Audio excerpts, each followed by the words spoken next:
Algebra 1 students, welcome to your first podcast of notes for this class. This is section 2.1. Please remember as you watch this video that you write down on your copy of the notes, fill out all the blanks, solve the equations.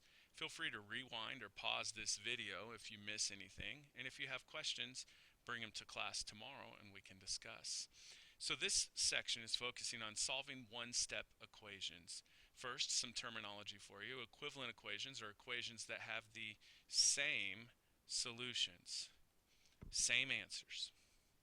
The addition property of equality is something that we've seen before, but it essentially says if you were to add the same thing to both sides of an equation, it doesn't change the value of that equation. We use this in solving algebraic equations like the example you see here, x minus 7 equals 11. In order to get x by itself, we need to add 7 to each side. 11 plus 7 gives us 18. X minus 7 plus 7 leaves us with just simply an 8. An x, excuse me. All right, the subtraction property of equality is the same as the addition property of equality, just going the opposite direction. We would use this anytime you have a problem like the example you see here. X plus 7 equals 11. Very similar to the first equation we saw. The difference here is it's addition rather than subtraction. So to get x by itself, to isolate the variable, we would subtract 7 from each side, and we would be left with x equal to 11 minus 7, which is just simply 4. These two properties are used quite often. Right now, why don't you pause this video and try these first 4 examples. Okay, I'm back. So, number 1, in order to solve x plus 11 equals 8, we need to get x by itself. We will subtract 11 from each side, and we'd have x equals negative 3. For number 2, this is a really similar question to number 1, the only difference being the variable is on the right side of the equal sign. That's not going to change anything in our process. We still need to isolate the variable, so we'll subtract 8. Negative 5 minus 8, that's taking us further negative. So it's negative 13 is equal to x. And you can leave your answer just like that. If you prefer the x on the left-hand side, feel free to flip that around and make it say x equals negative 13. Now for number 3, we're back to the addition property of equality. To undo that subtraction, we need to add. So x would equal 15. And in a similar way, on number 4, we're using the addition property by adding 5 to each side. And x would equal negative 5.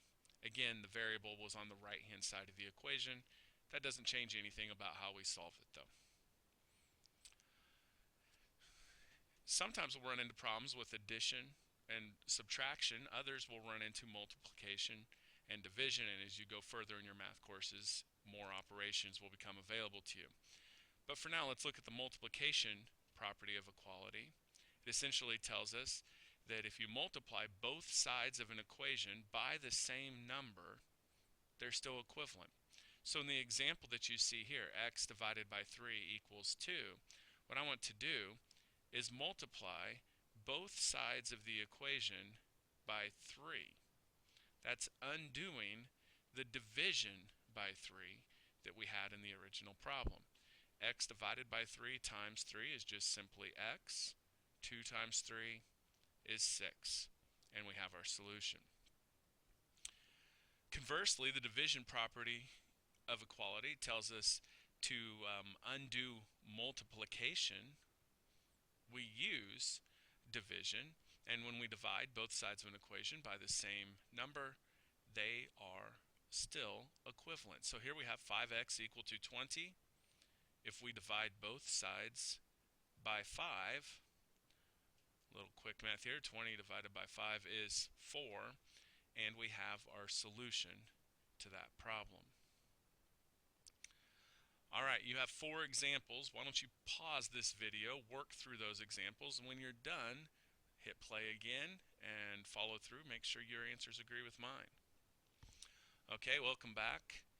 This is a multiplication problem. 3 times x equals 12. To undo that, we need to divide both sides of the equation by 3. We'll have 12 divided by 3 is 4. On number 6, it's a similar problem to 5, that we have multiplication. A couple of new things to deal with. One is we have a negative value, negative 9, and also it's on the right side of the equation. We'll take the same approach though, just divide by that number that's being multiplied by x. So we'll divide by negative 9, and we'll have negative 3 equal to x. On number 7, this is division. So to undo division, we have to use multiplication. So I'm going to multiply both sides of this equation by 7. We'll have x equal to 3 times 7, which would be 21. Very similar problem on number 8. Let's multiply both sides by 4. That negative sign makes the notation a little strange, so I'm using parentheses so it doesn't look like a subtraction problem. So negative 32 is equal to x. All right. We've actually been dealing with this already, but inverse operations are how we undo things. So the inverse of addition, in other words, how do we undo addition? That would be with subtraction. And the inverse of subtraction, of course, would be addition. Whereas multiplication and division are inverses of each other.